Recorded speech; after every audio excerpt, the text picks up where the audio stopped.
নমস্কার।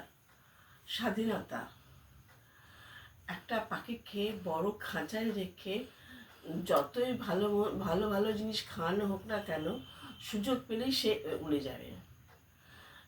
স্বাধীনতা, স্বাধীনভাবে চলার যে আনন্দ, সেটা যে স্বাধীনতা পেয়েছে সেই বুঝে।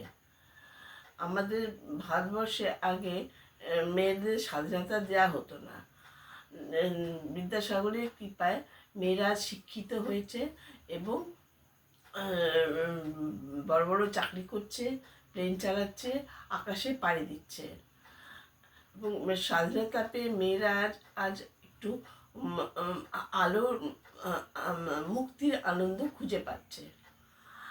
আমাদের ভারতবর্ষ যখন পরাধীন ছিল, তখন ইংরেজরা ভারতবাসীকে বিলেতি জিনিসপত্র দিয়ে ফুলিয়ে রাখার চেষ্টা করেছিল। গান্ধীজির আদেশে দেশবাসী সেই বিলেতি জিনিস পুড়িয়ে মোটা কাপড় মাথায় করে রেখেছিল এবং সমস্ত ভারতবাসী যখন একত্র হয়ে স্লোগান দিয়েছিল, তখনই ভারতবর্ষ স্বাধীন হয়েছিল। সেই জন্য কোনো প্রলোভনই স্বাধীনতাকে হাতছাড়া করা যায় না। স্বাধীনতার যে আনন্দ, কোনো আনন্দের সাথে সেটা শেয়ার করা যায় না।